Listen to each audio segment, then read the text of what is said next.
나로 먹이고 내 갈 길 밝게 비추니 그 말씀 귀하다. 아멘. 할렐루야. 오늘 2025년 5월 18일 5월의 세 번째 주일을 맞이해서 우리 하나님 앞에 예배하며 말씀 함께 듣기로 원합니다.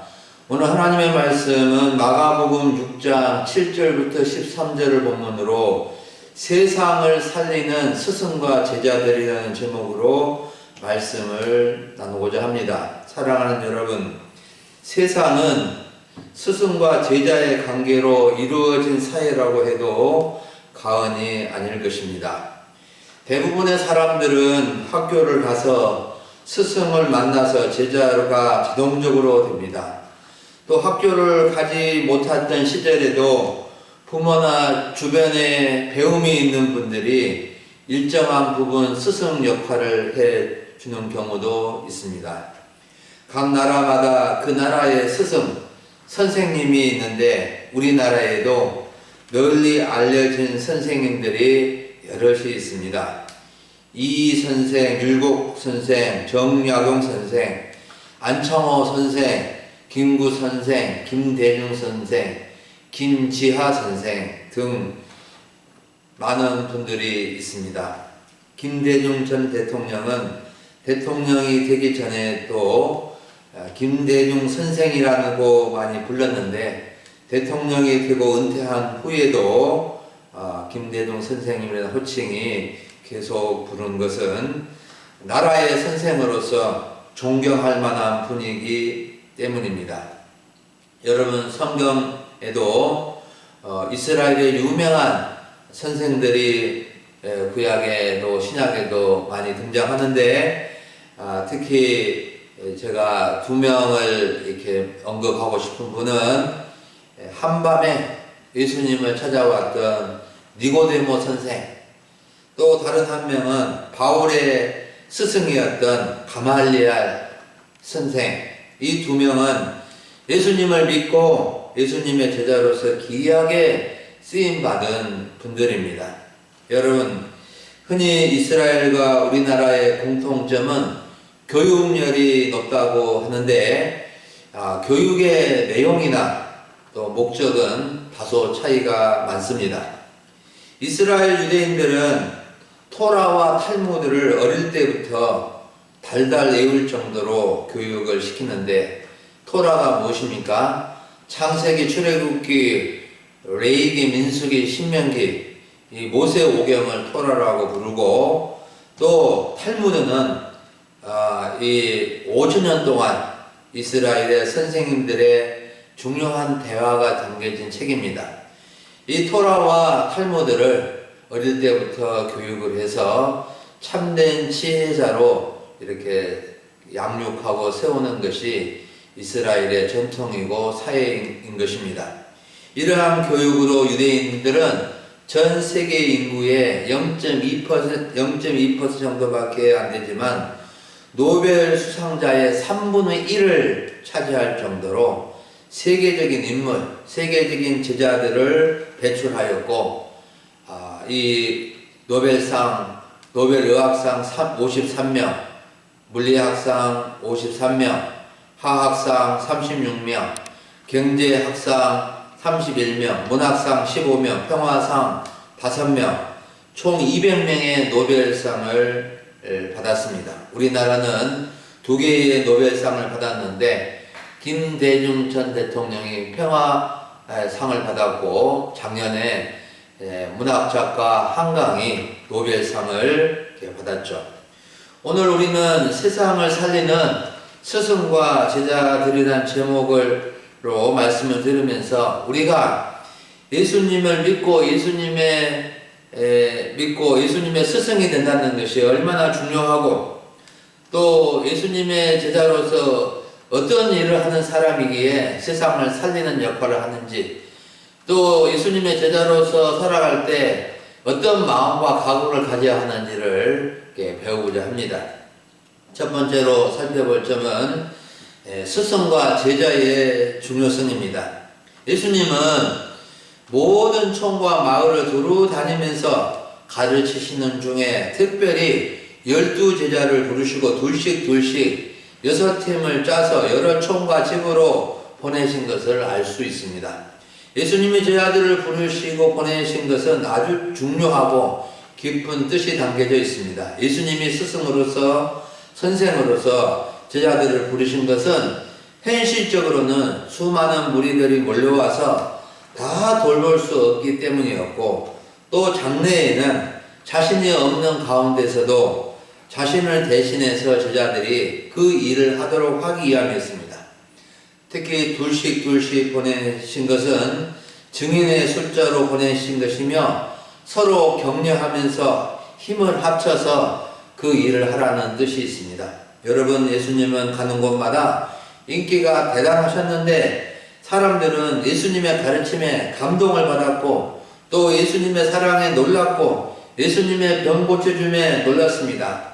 그런데 예수님도 육신의 몸을 입으셨기 때문에 사람이기 때문에 시간적 공간적 제한이 있어서 이스라엘 각 촌이나 마을이나 집을 다 방문하는 것은 어려웠습니다. 그래서 제자들이 필요했습니다. 제자들을 잘 키워서 자신들을 대신하여 보낼 때 더 효과적으로 자신의 일을 할 수 있었기 때문입니다. 그리고 예수님이 돌아가시고 세상에 안 계셔도 제자들이 예수님의 일을 계속 할 준비를 하도록 시키신 것입니다. 예수님의 계획은 12제자들을 통해서 예루살렘과 온 유대와 사마리아와 땅끝까지 온 세계에 예수님이 하시는 일, 예수님의 하신 일, 천국 복음 전파, 제자 양성, 약한 것을 고치는 것이었습니다. 예수님이 12제자를 부르신 것은 예수님이 12명만 특별히 사랑하고 키우려는 것이 아니라 상징적인 의미가 담겨져 있습니다. 예수님은 12제자뿐만 아니라 모든 자신을 믿는 자들이 제자가 되기를 원하셨습니다. 예수님은 50명, 500명, 5,000명, 5만 명도 제자로 키울 수 있으셨지만 12명에 대한 특별한 의미가 있기 때문입니다. 성경에 10이라는 숫자가 많이 등장하는데 특별한 상징수입니다.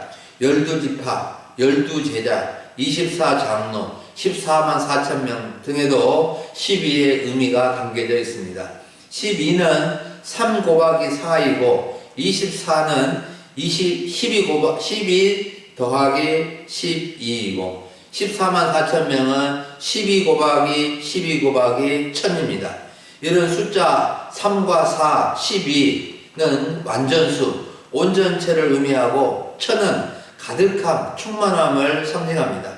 이스라엘 구약시대의 12지파는 그래서 이스라엘 전체를 상징하고 하나님 나라 백성의 전체를 상징하는 수입니다. 신약에도 12제자는 하나님 나라 백성의 전체를 상징하는 숫자가 되는 것입니다. 여러분, 하나님과 예수님은 12지파와 12제자를 통해서 온 세계 사람들에게 복음을 가르치고 제자를 삼고 치료하고 살려서 하나님 나라로 회복시키는 계획을 갖고 이를 이루어 가신 것입니다. 여러분, 스승과 제자는 중요합니다. 세상에 좋은 스승과 좋은 제자도 엄청나게 유익을 끼치는 것을 볼 수 있습니다. 그러나 하늘에서 오신 최고 유일하신 스승이신 예수님과 그의 제자들은 세상을 살리고 구원하고 하나님 나라를 이루는 것입니다. 지난번 우리나라는 계엄령으로 인해서 탄핵 정국에서 극도의 혼란과 초조함이 있었는데 참으로 민주주의의 위기가 있었는데 문형배 헌법재판소장 권한대행이 재판관 전원 일치를 이끌어서 대통령을 탄핵한 것은 문 권한대행이 김지아 선생을 영향을 받아 올바른 판단과 또 정말로 좋은 선생을 만나서 그런 생각과 가치관이 분명하게 정립되어 있었기 때문에 우리나라의 민주주의 위기에서 구하는데 귀하게 쓰임을 받게 되는 것입니다. 여러분, 우리나라가 나라를 일본에게 빼앗기고 혼란과 가난과 고통 중에 있을 때 이 땅에 온 예수님의 제자들, 선교사들을 통해서 우리나라가 다시 살아나게 되었고 일어나게 된 것을 우리는 알아야 됩니다. 선교사님들은 예수님처럼 천국 복음을 가르쳐 주었고 학교와 병원을 세워서 병든 자와 약한 자를 고쳐주고 돌봐 주었습니다. 광주 양림동과 서울 양화진에 가면 많은 선교사님들의 묘지가 있는데 그분들은 예수님의 제자여 선교사들로 와서 이 땅을 살려준 생명의 은인들입니다. 목포의 정명여고, 광주의 스피아여고, 숭일고, 기독병원, 순천의 매상고, 서울의 연세대학교, 이화제자대학교, 세브란스 병원 등 수많은 선교사님들의 병원과 학교를 세워서 그들이 이 땅의 백성들을 살리는데 귀하게 쓰임을 받은 것입니다. 여러분, 참 스승은 참된 것을 알고 참된 것을 가르치며 사랑으로 본을 보이는 사람이고 참진 제자는 참 스승을 그대로 본받는 사람입니다.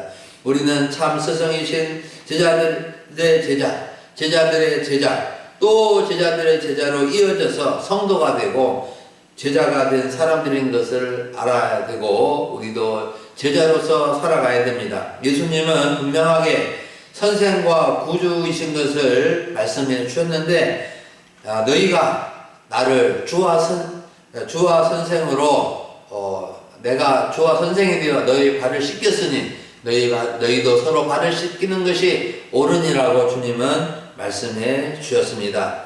여러분, 나는 예수님의 제자입니다. 나는 예수님 학교의 제자입니다. 라는 고백을 할 수 있어야 되겠습니다. 우리가 예수님의 제자로 살 때 세상을 살리고 세상을 변화시킬 수 있고 가정을 변화시킬 수 있고 사회를 더욱더 희망차게 이끌어 갈 수 있는 것입니다. 오늘 우리는 바로 당장에 예수님의 제자로서 살기를 다짐하는 시간이 되어야 되겠습니다. 두 번째로 살펴볼 점은 제자의 일, 제자의 사명입니다. 스승이신 예수님께서 제자들에게 맡겨주신 일은 무엇일까요? 오늘 본문에서 더러운 귀신을 제어하는 권능을 주시고 전도 여행을 보내셔서 전도하는 일을 하도록 하셨는데 전체적으로 보면 예수님의 일을 대신하도록 하신 것입니다. 여러분, 예수님은 30세부터 공생애를 사셨는데 3년의 공생애 기간 동안에 하신 일이 무엇일까요? 예수님은 새벽부터 저녁까지 하신 일이 무엇일까요? 사도 요한은 요한복음 21장 마지막 절 25절에서 이렇게 기록해 주고 있습니다. 예수께서 행하신 일이 이 외에도 많으니 만일 낱낱이 기록된다면 이 세상이라도 이 기록된 책을 두기에 부족할 줄 아노라. 예수님께서 행하신 일이 이토록 많다는 것을 가장 꼽으셔서 증언해 준 것인데 예수님께서 행하신 일은 정말로 많았던 것입니다. 예수님의 하루 일과 또 한 주간의 일정, 한 달간의 일정, 1년의 일정은 정말 쉴 틈이 없이 진행되어졌습니다. 그런데 예수님께서 온 세계의 참 스승과 구주로서 크게 세 가지 일을 요약했는데 좀 전에 말씀드린 대로 첫째는 천국 복음, 하나님 나라의 복음을 전파하셨고 둘째는 제자를 양성하셨고 셋째는 병과 약한 것을 고쳐주는 일을 하셨습니다. 예수님은 제자들을 세상에 보내시면서 권능을 주셔서 더러운 귀신을 쫓아내게 하셨고 천국 복음을 전파하게 하셨고 제자의 삶을 사도록 훈련하신 것입니다.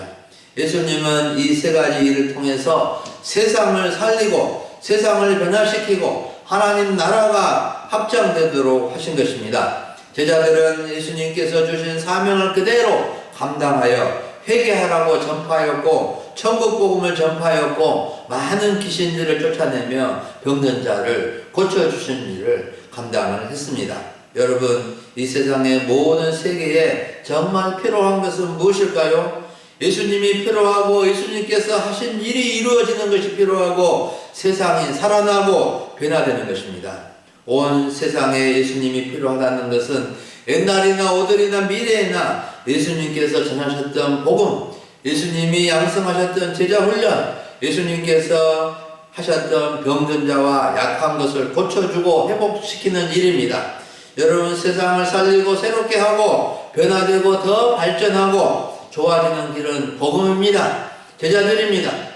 예수님의 능력과 사랑으로 아픈 사람들, 약한 사람들을 돌봐주는 것이 제자들이 해야 될 일이요, 사명인 것입니다. 이 세상에는 예수님의 제자들이 정말 많이 필요합니다. 제자는 작은 예수로서 살아가는 것입니다. 예수님처럼 사는 사람이 제자입니다. 예수님을 따라 예수님을 배우고 예수님의 일을 하면서 사는 것이 진정한 제자요, 성도인 것입니다. 오늘날에나 옛날에나 아픈 사람이 또 많고 약한 사람도 많습니다. 강하고 힘 있는 사람들이 많은 것처럼 보이지만 그렇지 못한 사람들이 훨씬 많습니다. 이런 사람들에게 정말 필요한 것, 우선적으로 필요한 것은 천국 복음이고 예수님의 사랑을 느끼게 해주는 제자들이고 그들을 돌봐주고 고쳐주고 치료해주는 사람들이 필요한 것입니다. 이러한 일은 예수님 혼자서 할 수 없었기에 제자들을 부르신 것입니다. 이런 일은 목사님이 혼자 할 수 없기에 교회의 중직자들과 일꾼들이 세워진 것입니다. 여러분, 교회는 예수님의 일을 하는 곳입니다. 천국을 전파하고 천국 복음을 전파하고 제자들을 세워가고 제자들을 통해서 마을과 지역을 섬기는 것입니다. 우리 교회도 예수님의 제자들이 많이 세워져야 합니다. 우리는 천국 복음을 정확히 알고 세상에, 우리 마을에 전해주는 역할을 하는 제자가 되어야 됩니다. 우리는 이웃의 아픔과 약한 것을 불쌍히 여기며 그들이 고침을 받도록 기도해 줘야 합니다. 예수님의 제자로 살아가는 것이 세상을 살리는 길이요, 세상을 아름답게 바꾸는 길이라는 것을 꼭 기억하시기를 바랍니다. 마지막 세 번째로 살펴볼 점은 제자의 준비와 각오입니다. 8절부터 11절을 보면 예수님은 12 제자를 부르시고 보내시면서 제자들이 어떤 준비를 하고 어떤 각오와 자세를 가져야 하는지를 그 지침을 내려주는 말씀을 주십니다. 제자들의 준비와 각오 5가지를 간단히 정리해 보겠습니다. 첫째는 전도 여행을 위하여 지팡이 외에는 아무것도 가지지 말라고 하셨습니다. 전도나 여행을 갈 때 지팡이 외에 먹을 것이나 배낭이나 지갑에 돈이나 아무것도 가지지 말라고 한 것은 오직 하나님만 의지하고 가라는 것이고, 이런 것 저런 것 준비하느라 시간 다 보내지 말고 바로 단순하게 가라는 것입니다. 지팡이를 가지고 가라고 한 것은 걷는 데 도움이 되고 여행길에 보호용으로 사용하도록 하기 위함입니다.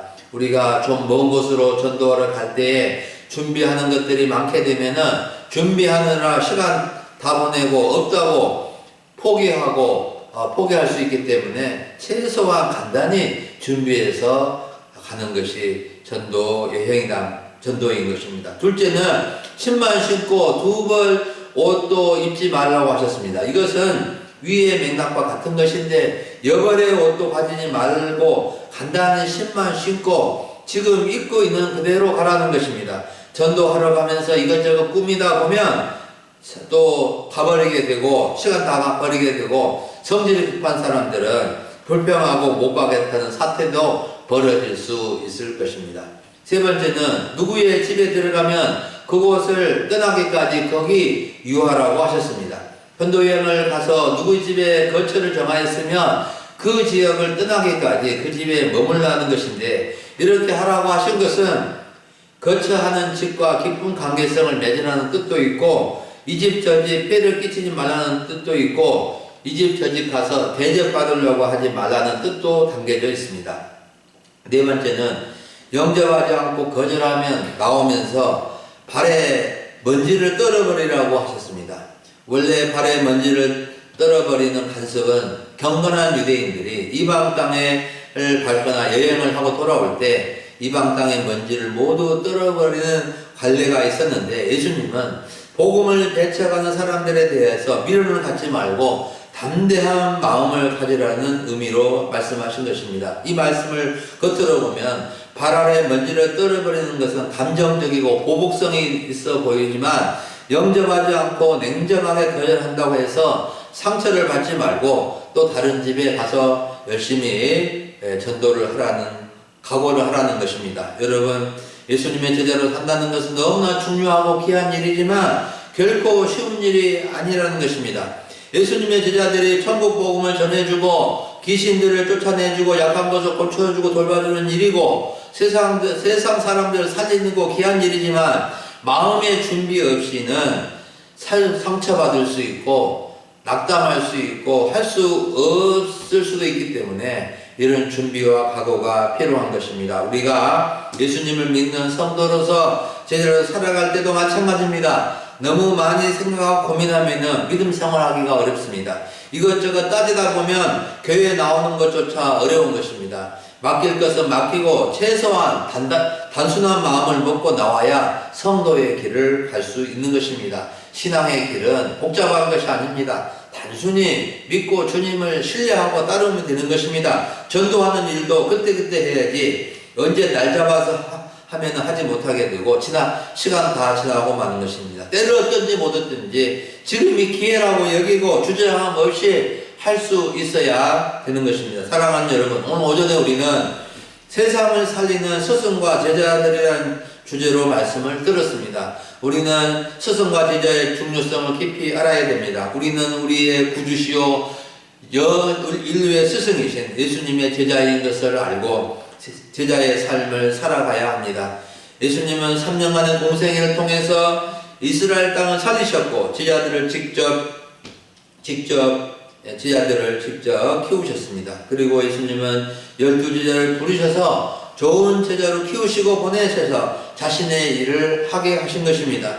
예수님의 일을 부여받은 제자들은 양적으로 예수님보다 훨씬 많은 비교할 수 없는 일을 하셨습니다. 사도행전과 그 이후의 기독교 역사는 예수님의 12제자와 사도 바울을 통해서 이루어진 예수님의 일입니다. 제자들의 일은 제자들만의 일이 아니고 예수님의 일이 제자들을 통해서 나타난 겁니다. 예수님은 12제자와 제자들을 통해서 온 세상을 살리시고 구원하셨습니다. 우리는 성도로 살면서 예수님의 제자로 살아가야 하는데 마음의 자세와 각오를 단단히 해야 합니다. 이것저것 핑계대면 예수님의 일을 전혀 할 수 없고 시간 다 보내게 되고 이제는 나이가 들고 늙어지면 아무것도 할 수 없게 되는 것입니다. 우리가 예수님의 제자로서 제자답게 살면 우리를 통해서 예수님의 놀라운 일이 일어나고 또 우리를 통해서 세상이 살아나고 우리 마을과 지역이 살아나고 아름답게 변화되게 될 것입니다.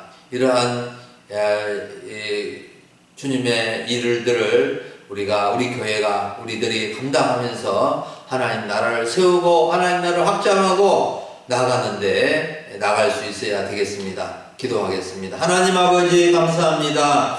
오늘도 주님 앞에 나와 예배할 수 있도록 도와주시고 세상을 살리는 스승과 제자라는 귀한 말씀을 주셔서 감사합니다. 아버지 주님이 우리의 구주시고 참 스승인 것을 저희가 알고 주님의 가르침을 잘 받아서 주님을 따르고 주님을 본받는 참된 제자로 살아가게 하여 주시옵소서. 하나님 아버지 우리 나라를 지켜주시고 더욱더 안정된 나라가 되고 성숙한 민주국가가 되도록 도와주시옵소서.